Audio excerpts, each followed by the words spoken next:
Hi everyone, Chris Natzke here with Black Belt Leadership Speaking and Coaching with your Mind of a Champion tip of the week. You know, a couple of years ago, I treated myself to a 4-day meditation retreat.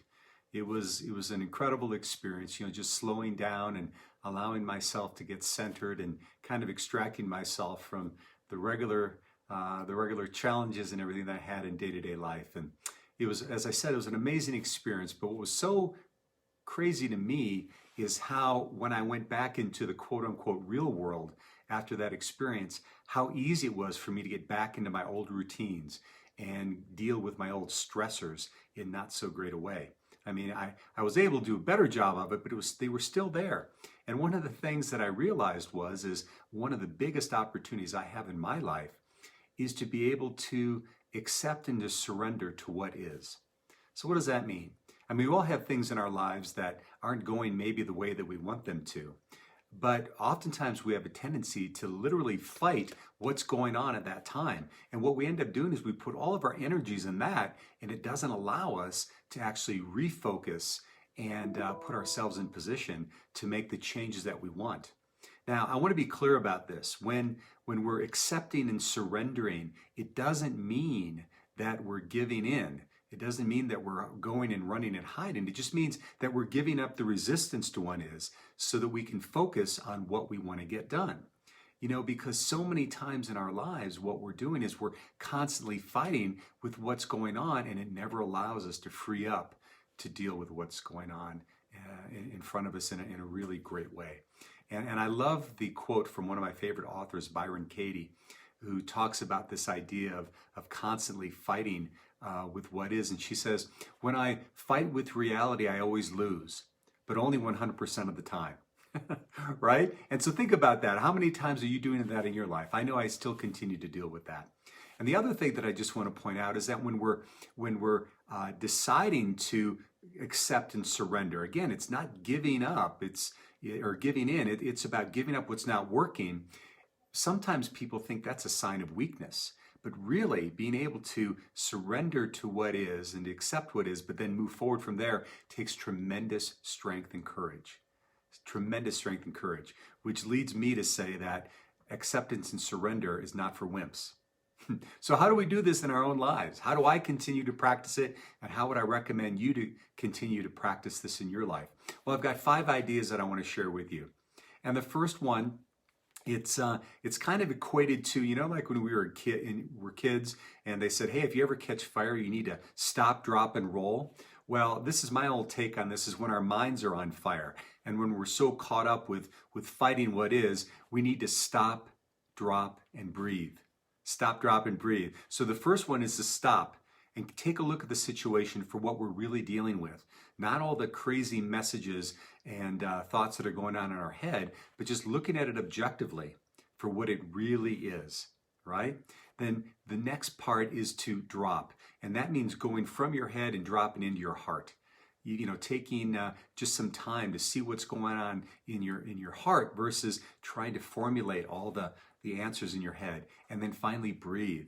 Take a deep breath into your heart, and it slows you down. I don't know about you, but I haven't always made my best decisions when I'm rattling around in my head and I'm in a panic state. I usually make my best decisions when I'm calm and I'm thoughtful, and then I can take inspired action from that point. So stop, drop, and breathe.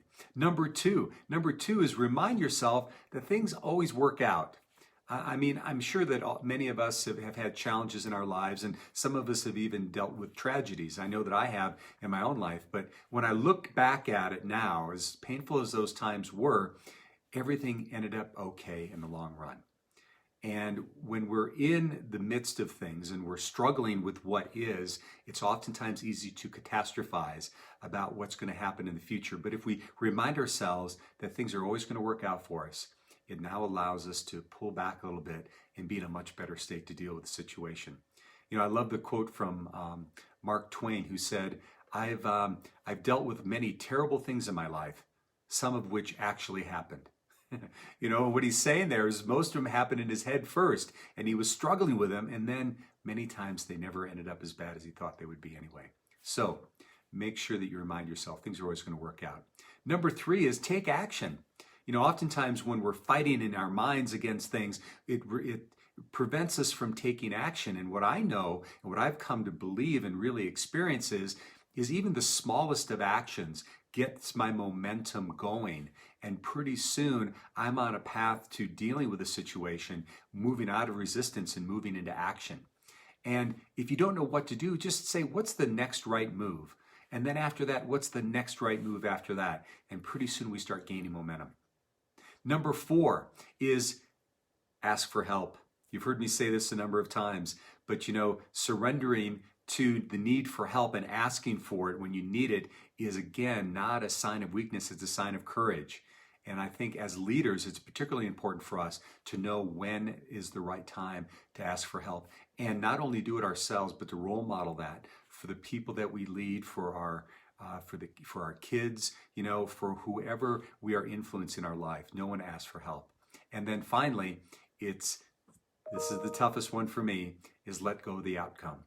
So we have an intention, we want to go in a certain direction, but that's all fine and good, but then let go of the outcome, because I don't know about you, but I've had times in my life, many actually, where what I wanted didn't happen, but something else happened that was even better once I let go of that fight.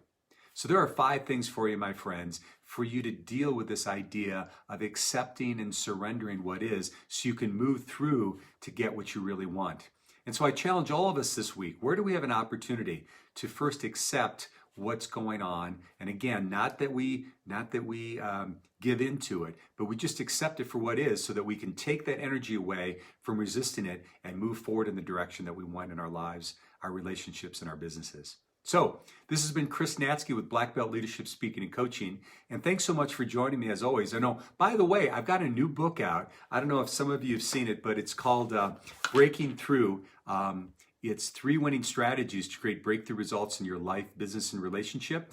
And if you are interested in getting a complimentary copy of the introduction to this book, just simply go to my website, chrisnatzke.com, and you can download it there, or you can simply text the word breakthrough to 720-741-6263, and I'll be happy to share the introductory chapter with you.